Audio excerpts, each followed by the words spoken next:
बिस्मिल्लाहिर्रहमानिर्रहीम। अस्सलाम वालेकुम। टारगेट 7 के साथ मैं हूँ एतजाज़ नकी और मेरे साथ मौजूद हैं सजाद तरीन साहब। नाज़रीन, सबसे पहले तो हम जिक्र करेंगे कि आज PTI के जो मुख्तलिफ ग्रुप्स हैं वो यकजा हुए। बिलखसूस सलीम खान ग्रुप की मुलाकात हुई तरीन ग्रुप से और जहांगीर तरीन ग्रुप में उन्होंने शमूलियत का ऐलान किया है। जब हम ये प्रोग्राम कर रहे हैं इससे कुछ देर पहले ही उन्होंने मीडिया टॉक की है, इस पर भी बात करेंगे। इसके साथ साथ अपोजिशन जो है वो इस वक्त खासी मुतहर्रिक है, राब्ते जो है मज़ीद तेज़ हो चुके हैं और मौलाना फजलुर रहमान और आसिफ अली जरदारी के दरमियान भी मुलाकात हुई है। मियां शहबाज शरीफ भी उसमें मौजूद थे और इसके साथ साथ बिलावल भुट्टो जरदारी जो है वो लॉन्ग मार्च लेकर इस्लामाबाद की जानिब बढ़ रहे हैं और तेज़ी से वो भी बढ़ रहे हैं और उन्होंने हुकूमत को 24 घंटे का अल्टीमेटम भी दे दिया है। दूसरी जानिब इमरान खान ने गवर्नर सिंध इमरान इस्माइल को यह टास्क दिया है कि वो जहांगीर तरीन ग्रुप से मुलाकात करें और बिलखसूस अलीम खान से उनकी मुलाकात होगी और वो कोशिश करेंगे कि उनके जो टूटे हुए ग्रुप हैं वो यकजा हों और PTI के छतरी तले आगे बढ़ें। इसके साथ साथ हम ये भी जिक्र करेंगे कि आज वज़ीर आज़म ने एहसास राशन रियायत प्रोग्राम की तकरीब का ख़ताब किया और वहाँ पे कुछ अनाउंसमेंट्स की हैं, उसका भी जिक्र करेंगे। और इसके साथ साथ वज़ीर आज़म की आर्मी चीफ से भी मुलाकात हुई है। छात्री साहब, सबसे पहले तो अलीम खान साहब की मुलाकात हुई, पूरे ग्रुप की मुलाकात हुई जहांगीर तरीन ग्रुप से और जहांगीर तरीन भी वीडियो लिंक पर मौजूद थे। PTI आज उन्होंने जो गुफ्तगू की है अभी अपनी मीडिया टॉक में अलीम खान साहब ने, उन्होंने कहा है कि PTI के जितने भी दीगर ग्रुप्स हैं हम उनको भी दावत देते हैं कि वो इकट्ठे हों और जिन्होंने जदोजहद की है PTI के लिए वो अपनी हुकूमत को, अपनी पार्टी को, बिल्कुल हुकूमत नहीं अपनी पार्टी को बचाने के लिए अपना किरदार अदा करें। तो ये तवक्को की जा रही थी कि कोई बड़ी अनाउंसमेंट अपोजिशन के हवाले से इस ग्रुप की सामने आ सकती है, लेकिन वो अभी PTI की छतरे तले आगे गामजन होने की बात कर रहे हैं। मैं आपको सिर्फ पहले एक शुरू में आपको एक मिसाल सुना दूं, क्योंकि मैं पाकिस्तान की जो पॉलिटिकल हिस्ट्री है उसका तालिब इल्म हूँ। जुल्फ़िकार अली भुट्टो जब काल कोठड़ी में बंद थे और उन्होंने एक किताब लिखी जो मार्केट में इफ़ आई एम असैसिनेट के नाम से मशहूर है, अगर मुझे कत्ल कर दिया गया। उसमें भुट्टो साहब ये लिखते हैं कि अफसोस है कि सबसे पहले हुकूमत में मैं जब आया तो मेरे जो दोस्त थे मुझसे निशाना बनवाए गए और मेरे दोस्त ही मेरे हाथों से निशाना बनवाए गए जो एक एक करके मुझे छोड़कर चले गए। ये पाकिस्तानी मौजूदा सियासत सूरत हाल से इसका कोई ताल्लुक़ नहीं है इस बात का, लेकिन मैं आपको बता रहा हूँ कि जब बंदा सियासत में आता है और जब बंदा हुकूमत में आता है उसको पता नहीं चलता और उसके आहिस्ता आहिस्ता आहिस्ता उसके दोस्त जो उसको इक़्तिदार में लाने के लिए रास्ते हमवार करते हैं, वो जब आते हैं तो उन्हीं के वो उनके हाथों से वो एक उनका निशाना बनते हैं और वो लोग अलहदा हो जाते हैं। उस वक्त पता नहीं चल रहा होता, लेकिन जैसे ही थोड़ा सा टाइम गुजरता है, हालात तब्दील होते रहते हैं, तो उसको फिर उस वक्त एहसास होता है कि मेरे दोस्त मुझसे नाराज़ हैं, मुझे छोड़ के जा रहे हैं, लेकिन उस वक्त गुजर चुका होता है, सही बहुत गुजर चुका होता है। आज जो ग्रुप की अनाउंस हुई है अलीम खान वाली, और आप ये जो कह रहे हैं कि कोई बड़ी अनाउंसमेंट है, मैं समझता हूँ कि ये तवक्को थी कि अपोजिशन के मैं साथ आपको अर्ज़ करूँ कि वो बाकायदा PTI में एक ग्रुप बन गया, हम ख्याल ग्रुप। सही। अब ये ग्रुप कोशिश करेगा कि अपोजिशन के साथ मिलकर पंजाब में भी तब्दीली लाई जाए और जो PTI बतौर जमात को उसको बचाया जाए, और फिर उसके बाद इन्हीं के ग्रुप, मेरे ज़ाती इल्म में है कि कौन कौन से लोग हैं जो कौमी असम्बली में भी ग्रुप बनाने के लिए तैयार हैं। मुझे ये भी पता है कि कल गुज़िश्ता रात जो गुजरी है जी, जो इतवार और पीर की दरमियानी रात है, मैं उसकी बात कर रहा हूँ कि प्रेसिडेंट आसिफ अली जरदारी से कौन कौन हुकूमती लोग मिले हैं और उन्होंने क्या क्या बातें की हैं। आइंदा आप जब हम प्रोग्राम कर रहे होंगे 2-4 रोज़ में, आप देखिएगा एक नेशनल असम्बली में भी एक ग्रुप खड़ा हो जाएगा। अच्छा। और वो भी यही बातें करेगा कि हम जहांगीर तरीन ग्रुप हैं, हम जहांगीर तरीन के साथ हैं, क्योंकि चीज़ें अब उस तरह नहीं रही जिस तरह 3 साल पहले थीं। और प्राइम मिनिस्टर इमरान खान ने अपने दोस्तों को नाराज़ किया है, उनको राज़ी करने के लिए कोई ऐसे इक़दामात नहीं किए जिससे ये लगा हो कि ना उनके इत्तेहादी भी खुश नहीं थे। आपको पता है इत्तेहादी भी नाराज़ हैं। MQM वालों ने तो फ़रोग़ नसीम साहब को बाकायदा डिसऑन कर दिया था कि हमारे कोटे पर नहीं है, वो पता नहीं किसके कोटे पर हैं। तो प्राइम मिनिस्टर ने उनको बिल्कुल अहमियत नहीं दी। फिर इसी तरह चौधरी थे, चौधरियों को अहमियत नहीं दी।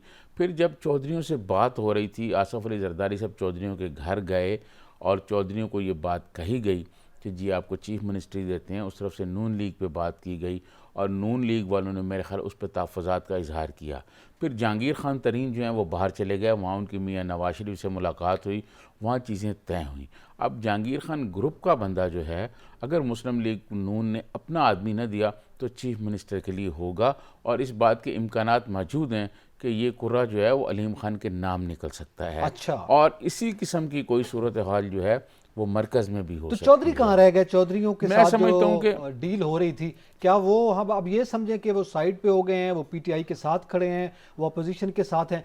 जो पिछले दिनों में एक मोमेंटम था, बार बार मुलाकातों का और फ्रीक्वेंसी बढ़ गई थी, उसमें भी कुछ कमी आई है चौधरी बिरादरान की? मैं समझता हूँ कि चौधरी साहबान जो हैं सियासत तो बहुत अरसे से कर रहे हैं वो, लेकिन चौधरी साहबान जो हैं वो हालात को शायद जज नहीं कर सके कि अपोजिशन वाले कोई दूसरा होमवर्क भी कर रहे हैं। यहाँ कहा जाता है ना कि इस्टेब्लिशमेंट एक ही वक्त में 2-3 होमवर्क कर रही होती है, तो इसी प्लान तरह ए बी सी होता और है। इसी तरह अपोजिशन वाले भी एक दो होमवर्क कर रहे थे, और अलीम खान और जहांगीर खान के से वो राब्ते में थे। जहांगीर खान तरीन जो है वो सारे मामलात आगे उनसे बढ़ा रहे थे, बातचीत कर रहे थे, क्योंकि जहांगीर खान तरीन आपको पता है कि मियाँ शहबाज शरीफ के पहले एडवाइज़र भी रह चुके हैं। तो ये सारी चीज़ें वो होमवर्क कर रहे थे। आपको याद होगा कि सारे मियाँ शहबाज शरीफ भी, आसफ़ अली ज़रदारी साहब भी, अपोजिशन के लोग ये कहते थे कि जब हम तारीख़ की अदम एतमाद लेके आएंगे तो 200 लोग हमारे साथ होंगे। जी, तो अब मामलात बिल्कुल उसी तरफ जा रहे हैं। अगले चंद रोज़ में कौमी असम्बली में एक ग्रुप सामने आने वाला है। अच्छा। मतलब मेरे पास तो नाम है कि कौन कौन लोग मिल के गए, अभी मैं ऑन एयर कहना नहीं चले, चाहता। नाम आप नहीं बता रहे, ये अभी ये नाम तो भी सामने आ गए ना, जो लोग आज अलीम खान और तरीन ग्रुप के दरमियान जो मीटिंग हुई उसमें मौजूद थे, और इससे पहले तरीन ग्रुप के लोग भी सबके सामने वाजे हैं, और तकरीबन ज़्यादातर का ताल्लुक जो है वो जनूबी पंजाब से भी है। इसमें अब जाहिर है ये तो पंजाब की सूरत हाल वाजे होती हुई नज़र आ रही है कि उन्होंने नाराज़गी का भी इजहार किया है पीटीआई के इस हम ख्याल ग्रुप ने। पंजाब तो वाजे है, क्या ये जो हम ख्याल ग्रुप या जो भी नाम दिया जाए, जो विफाक में जो मरकज़ में सामने आएगा, जिसकी आप निशानदेही कर रहे हैं और इंदिया दे रहे हैं, ये भी जितने ये एमपीएज मौजूद हैं, इसी खिते से ताल्लुक़ रखने वाले एमएनएज भी हो सकते हैं? देखें, बिल्कुल इसी खिते से रखें, जनूबी पंजाब से ताल्लुक़ रखने वाले लोग ज़्यादा होंगे इसमें। अच्छा, जनूबी पंजाब से ताल्लुक़ रखने वाले लोग भी होंगे, और बाकी लोग भी होंगे, फैसलाबाद डिवीज़न के भी लोग होंगे, और कुछ जगह के लोग भी होंगे, अच्छा, बलूचिस्तान के लोग भी होंगे। तो मैं समझता हूँ कि एक बड़ा ग्रुप जो है वो अगले 2 रोज़ में कौमी असम्बली में आपको देखिएगा कि वो एक बाकायदा प्रेस कॉन्फ्रेंस या अनाउंस करेंगे और वो सारी चीज़ें बताएंगे। ठीक है। यही ग्रुप जहांगीर खान ग्रुप के नाम से ही वो आ सकते हैं कि जी हम भी जहांगीर खान ग्रुप यानी के एक हम साथ ख्याल हैं, ग्रुप जो है वो और यहाँ सामने एक आ बड़ा सकता है। ग्रुप। और मैं आपको बताऊं कि अपोजिशन जो जिस अंदाज में अपोजिशन ने होमवर्क किया है और जिस चीज़ें उन्होंने बिल्कुल अपने सीने से लगा के रखी हैं, उन्होंने कुछ नहीं बताया, तो ये मैं समझता हूँ उनकी बड़ी कामयाबी अच्छा, है। ये बिल्कुल अपोजिशन की भी बात करते हैं, उनकी जो इस मीटिंग चल रही है उसका भी जिक्र करेंगे। यहाँ पे वक्त हुआ एक ब्रेक का, हमारे साथ रहिएगा।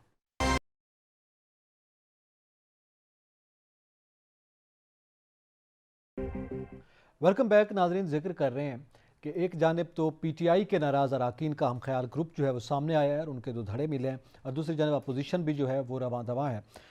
चात्री साहब, पहले थोड़ा सा ये हम बात कर रहे थे कि कुछ बताया जा रहा था, कोई 17 के करीब अरकान जो हैं वो शामिल थे, फिर कुछ 60 का फिगर भी बताया जा रहा है अलीम खान साहब के हवाले से, और ये एमपीएज हैं जो जिनकी मुलाकातें हुई हैं, तो ये तकरीबन 60-70 का फिगर है, 60 के राउंड अबाउट। ये तो एमपीएज हैं, इसी तरह एमएनएज का भी क्या यही फिगर सामने आ सकता है जिस 200 का जिक्र बार बार अपोजिशन करती देखें, है? मैं समझता हूँ कि एमएनए इससे शायद बड़ी तादाद में होंगे, अच्छा, इससे बड़ी तादाद में होंगे, और ये जहांगीर खान ग्रुप बन रहा है। इस जहांगीर खान ग्रुप में अगर गुंजाइश नहीं होगी तो मखदूम शाह महमूद की नहीं होगी। अच्छा, मखदूम शाह महमूद को ये नहीं लेंगे अपने साथ, बाकी सब लोगों को आप ये ले लेंगे। ठीक है। और कौमी असम्बली में भी इस बात के इम्कानात मौजूद हैं कि जैसे ये चीज़ें अभी आ रही हैं मंजर आम पर, और क्या साराइयाँ हो रही हैं कि अगर अपोजिशन की कोई बात बनती है और मुस्लिम लीग नून अगर ख़ुद नहीं चीफ मिनिस्टर का कोई लेती, तो वो फिर चीफ मिनिस्ट्री अलीम खान के हिस्से में आ सकती है, और इस बात के इम्कानात बहुत ज़्यादा हैं। अच्छा, क्योंकि चीफ मिनिस्टर उन्हीं का ही है ना, पीटीआई के हैं ना, उस्मान बुज़दार साहब। उस्मान बुज़दार साहब की जो परफॉर्मेंस है वो बिल्कुल ज़ीरो रही है। उनको वो बोल नहीं सकते थे, बात नहीं कर सकते थे, करप्शन की बड़ी बड़ी कहानियाँ, और हमारे वो दानिश्वर जो बैठ के पीटीआई की बहुत बातें करते थे, उस्मान बुज़दार की वो बातें करते थे, वो आज सारे मेरे ख्याल में कहाँ होंगे। वो ऐसे लगता है उनके यहाँ तो शोक मचा हुआ होगा।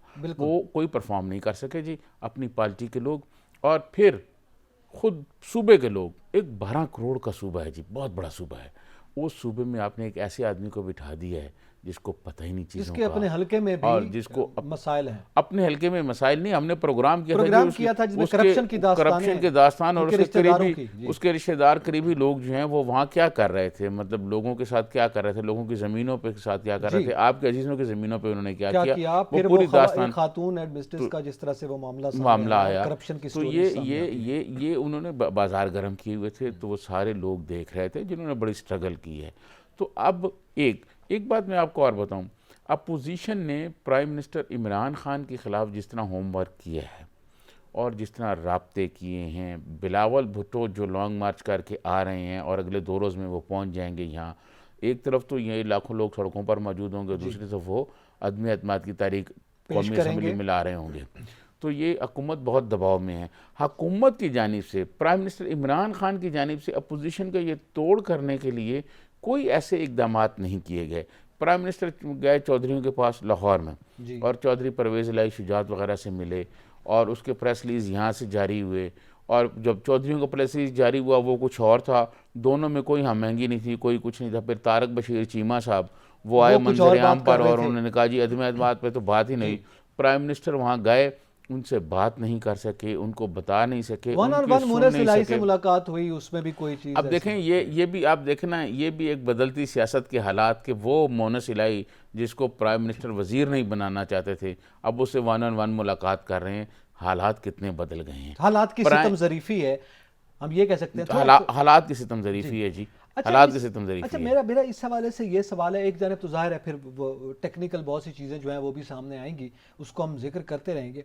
ये जो मुशावरतें चल रही हैं अपोजिशन की, यानी मौलाना फजलुर रहमान, मियाँ शहबाज शरीफ, आसिफ अली जरदारी के दरमियान तकरीबन रोज़ाना की बुनियाद पर मुशावरत हो रही है।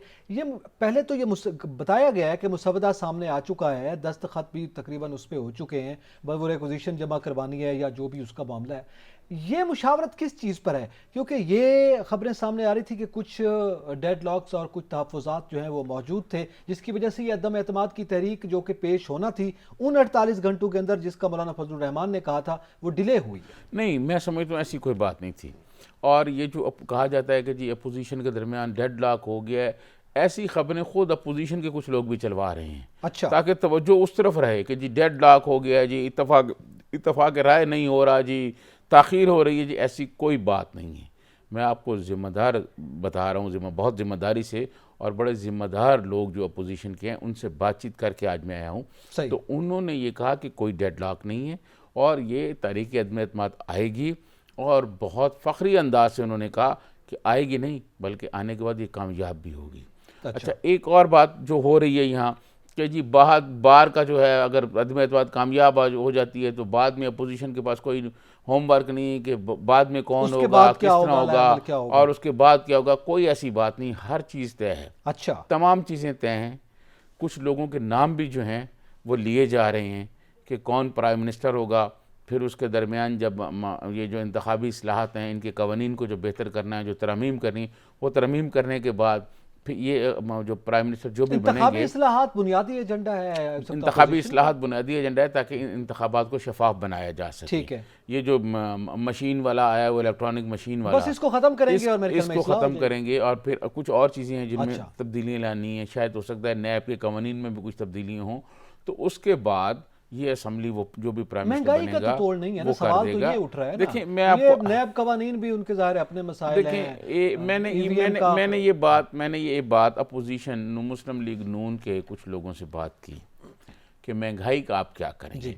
उन्होंने मुझे बताया कि आप देखें कि जैसे ही ये तब्दीली आती है और कोई प्राइम मिनिस्टर बनता है तो इस बात के इम्कानात भी सामने आ जाएंगे, बिल्कुल रोशन हो जाएंगे कि इसहाक डार साहब भी आ जाएंगे, और इसहाक डार साहब यहाँ आके हो सकता है वो हलफ उठाएं, सेनेट का हलफ उठाना है ना, मेंबर है, हलफ नहीं उठाया वो हलफ उठाएंगे, और इस बात के इम्कानात हैं कि शायद उनको वजारत ख़जाना संभाल दी जाए और फिर वो वजारत ख़जाना में आकर ऐसी कोई तब्दीलियाँ करें कि जिससे अवाम को फौरी तौर पर कुछ ना कुछ इनसे ज़्यादा रिलीफ मिल जाएगा। अच्छा, ये अपोजिशन की मुस्लिम लीग नून के एक मरकज़ी लीडर ने ये बात कही है। अब इसका ये पता नहीं कि कहाँ तक दुरुस्त है और कहाँ तक इसमें ये आने वाले दिनों में ज़ाहिर है मज़ीद बातें होगा, लेकिन आने वाले दिनों में ये है अपोजिशन ने सारा होमवर्क कर लिया है कि इसके बाद अदम एतमाद के बाद प्राइम मिनिस्टर कौन होगा, फिर जब ये असम्बलियाँ ख़त्म होगी, नए इंतखाबात की तरफ जाएंगे, तो उसके वहाँ पर जाकर जो निगरान गवर्नमेंट बनेगी उसमें कौन कौन लोग होंगे, कौन निगरान वज़ीर आज़म होगा,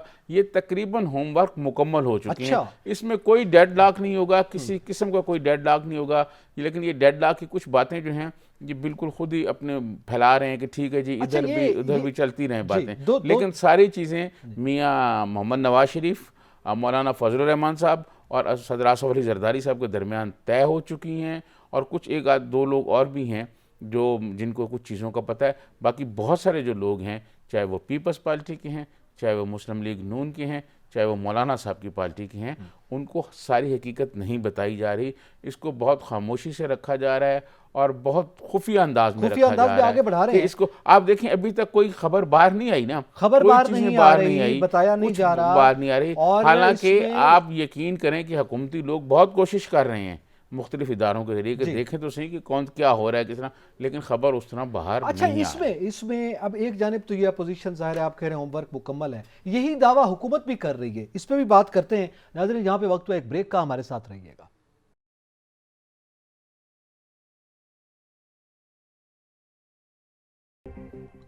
वेलकम बैक। बात कर रहे हैं मौजूदा सियासी सूरत हाल, इंतहाई तेज़ी से तब्दील होते हुए मंजरनामे और उसका जिक्र। नाज़रीन साहब, ये तो हमने किया, हम ख्याल ग्रुप आ गया, अपोजिशन आ गई, अपोजिशन पूरे एतमाद है तहरीक अदम एतमाद पर, और हुकूमत ये बात कर रही है, वो अपनी तरफ से तो पूरे एतमाद बातें कर रहे हैं। वो कह रहे हैं जनाब अगर ये तैयार हैं तो हम भी तैयार हैं, और हम ये कंफर्म है कि इनके पास कोई नंबर वंबर पूरे नहीं हैं। आपको पता है शहबाज गिल साहब ने, वो जो खुर्शीद शाह साहब ने पहले स्टेटमेंट दी कि इस्टेब्लिशमेंट न्यूट्रल है, तो शहबाज गिल साहब ने कहा वो न्यूट्रल हो नहीं सकती। फिर ये आज शेख रशीद साहब बोले हैं, उन्होंने कहा ये अंपायर को न्यूट्रल की बात कर रहे हैं, जब ये यहाँ आकर हम इनको सरप्राइज़ देंगे और ये तहरीक अदम एतमाद जो है ना नहीं पेश कर या पेश करेंगे तो हार जाएंगे। तो उसके बाद भी ये अपने मौक़िफ़ पर कायम रहें कि न्यूट्रल है, क्योंकि फिर ये ही इल्ज़ाम आयद करेंगे कि नहीं जी न्यूट्रल नहीं है अंपायर। तो ये इस किस्म की बातें जो हुकूमती सतह से सामने आ रही हैं और वो सरप्राइज़ देने की बातें कर रहे हैं, वो क्या है? देखिए, मैं आपको अर्ज़ करूं कि शेख रशीद साहब हों या शहबाज गिल साहब हों, ये अपोजिशन को खौफज़दा कर रहे हैं कि अंपायर हमारे साथ है और तुम नहीं कुछ कर सकते, और ये, लेकिन ऐसी सूरत हाल नहीं है। जो बात आपने की कि अपोजिशन तो तैयारी कर रही है और हुकूमत भी कहती है कि जी सब कुछ है, हुकूमत की कोई तैयारी आपको ऐसे लगती है कि जिससे आप कहेंगे जी हुकूमत भी ये कर रही है? हुकूमत के तो अपने इत्तेहादी उनसे नाराज़ हैं। चौधरी साहब ने आज जो चौधरी साहब से लोग मिले हैं उनको उन्होंने कहा है, आज दो वज़ीर मिले हैं उनसे, तो उनको चौधरी साहब ने ये कहा है कि मामला बहुत आगे निकल गए हैं, हुकूमत कंट्रोल करना, हुकूमत के लिए मामला को अब कंट्रोल करना मुश्किल है। ये बात चौधरी परवेज़ इलाही ने सूबाई वज़रा को कहा, जो दो वज़रा उनको मिले हैं। ठीक है जी। अच्छा, ये बात, और चौधरी साहब जो हैं इत्तेहादी तो दूर, अपनी पार्टी के नाराज़ अरकान एक अलग से ग्रुप बनाकर खड़े, अपना अलग से ग्रुप बना रहे हैं। अगर सारी चीज़ें वो जिस तरह शेख रशीद साहब कह रहे हैं कि हर चीज़ उनके साथ है, तो फिर ये कैसे अलग हो गया? फिर MQM वाले जो बातें कर रहे हैं, और अभी वो जो इनके अपना बलोचिस्तान के जो इनके यार मोहम्मद रिंद साहब हैं, वो अगले 2 रोज़ में देखिएगा क्या ऐलान करने वाले हैं। तो ये सारी बातें जो हो रही हैं, ये किस वजह से हो रही हैं? कौन सा ऐसा हुकूमत का आप बताएं मुझे होमवर्क सामने आया जिससे आप लगे, सिवाय ये दो प्रेस कॉन्फ्रेंसें जो शेख रशीद ने की हैं या इन्होंने की हैं अपना शहबाज गिल ने, इनके अलावा क्या होमवर्क आपको ऐसा लगा? इनके तो ज़ातरीन साहब ये तो बयानात सामने आ रहे हैं, लेकिन क्या बड़ा धमाका इस वक्त वज़ीर आज़म अगर करना चाहें, सिचुएशन जो है वो कहते हैं ना कि बहुत ही नेक टू नेक हो जाती, फिर क्या करेंगे? क्या ऑप्शंस अवेलेबल हैं? ये आपने बहुत अच्छी बात की कि अपोजिशन के पास क्या ऑप्शन है। उनके पास ये ऑप्शन है कि वो तहरीक अदम एतमाद लाएं, हुकूमती जो नाराज़ लोग हैं उनको साथ मिलाएं और तहरीक अदम एतमाद को कामयाब करें, और उसके बाद कोई उनके दरमियान तो किसी किस्म का तनाज़ा ना हो और वो अपना बंदा बनाएं और वो करें। प्राइम मिनिस्टर के पास क्या ऑप्शन है? प्राइम मिनिस्टर के पास ये ऑप्शन है कि वो सारे इत्तेहादियों को राज़ी करें, जो नामुमकिन है। ठीक है कि वो इत्तेहादी नाराज़ हैं, उनके अपने ग्रुप के इतने बड़े लोग अलहदा हो गए हैं, हमको ग्रुप आ चुका है, तो ये सूरत हाल पानी पुलों से गुजर चुका है। आप प्राइम मिनिस्टर के पास ये ऑप्शन मौजूद है, जो उनका आइनी और कानूनी अख्तियार है, और वो जब भी चाहें इस्तेमाल कर सकते हैं कि प्राइम मिनिस्टर ये कह सकते हैं, ये जो बिलावल साहब रोज़ कहते हैं कि आओ इलेक्शन कराओ और इलेक्शन में जाओ, और अपोजिशन भी ये कहती है, तो प्राइम मिनिस्टर कौमी असम्बली जो है वो उसका ऐलान कर सकते हैं कि कौमी असम्बली तोड़ के नया इलेक्शन अनाउंस कर सकते हैं, निगरान गवर्नमेंट अनाउंस कर सकते हैं, और फिर इनको कह सकते हैं, जैसे प्राइम मिनिस्टर ने कहा एक दफ़ा, आपको याद हो प्राइम मिनिस्टर ने कौम से खिताब करते हुए कहा था कि अगर अभी तो मैं इक़्तिदार में बैठा हूँ, अपने दफ्तर में हूँ, हुकूमत में हूँ, और अगर मैं बाहर निकला तो ज़्यादा ख़तरनाक होगा। तो फिर प्राइम मिनिस्टर आ जाएंगे बाहर, और जो उन्होंने मेलसी में तकरीर की, मेलसी में और जुमला कहा है, उन्होंने कहा अगर मुझे निकाला गया तो मैं ज़्यादा खतरनाक हो जाऊंगा। देखिए प्राइम मिनिस्टर इमरान खान ने जो मेलसी में तकरीर की, आप यकीन माने मुझे ऐसे लग रहा था जैसे कोई इंतखाबी मुहिम नहीं चल रही होती और इंतखाबी तकरीर कर रहे होते हैं। इंतखाबी इलेक्शन की जो तकरीरें होती हैं उनको और मिजाज होता है। अब देखें ये इलेक्शन में सब लोग जब जाएंगे, अभी जो सारे मिल रहे हैं और दोस्त बने हुए हैं, जब ये पीपल्स पार्टी मुस्लिम लीग नून के खिलाफ जाएगी तकरीरें, अभी भी आप एतजाज साहब का देख लेना, एतजाज हसन साहब का तो अभी भी पॉइंट ऑफ व्यू जो है वो पार्टी से मुख्तलिफ है। नवाज शरीफ से तो ये सारे लोग जब एक स्टेज पे खड़े होंगे, और अभी तो पीपल्स पार्टी उनको मेन स्टेज पे नहीं ला रही, उनकी सेहत भी ठीक नहीं, जब वो आके खड़े होंगे तो आप देखिएगा कि इधर से एतजाज साहब, उधर से ख्वाजा आसिफ, ये कैसी तकरीरें करेंगे इलेक्शन में। बहुत फिर इलेक्शन जीत के जब इकट्ठे हो जाएंगे, सारे इलेक्शन हो जाएंगे, फिर हुकूमत बनाने के लिए फिर ये एक हो जाएंगे। तो इलेक्शन का style prime minister Imran Khan का था। देखें वज़ीर आज़म जो पार्टी हुकूमत में होती है, और वज़ीर आज़म इस तरह इंतखाबी जलसे नहीं करते। अगर उनको कोई मसला नहीं है, कोई खौफ नहीं है, और कोई प्रेशर नहीं है, कोई दबाव नहीं है, कोई दबाव है तो प्राइम मिनिस्टर आवाम के पास जा रहे हैं ना। तो इनके पास, हुकूमत के पास, और हुकूमत के जितने भी मुशीर एडवाइज़र हैं, वो सिवाय अपनी प्रेस कॉन्फ्रेंस में एक बात करते हैं, वो ये कि अंपायर हमारे साथ है, अंपायर न्यूट्रल है, लेकिन हमारे साथ है, इदारे हुकूमत के साथ होते हैं, और हुकूमत को कुछ नहीं होता। हुकूमत जो है वो करने के लिए आपने लोगों को पूरा करना है। और इस हुकूमत की तो हालत ये हो गई है एतजाज साहब कि पिछले दिनों जो कौमी असम्बली का इजलास चल रहा था उसमें इनसे कोरम पूरा नहीं हो रहा था। वो अभी काबीना के इजलास मुलतवी हो रहे हैं।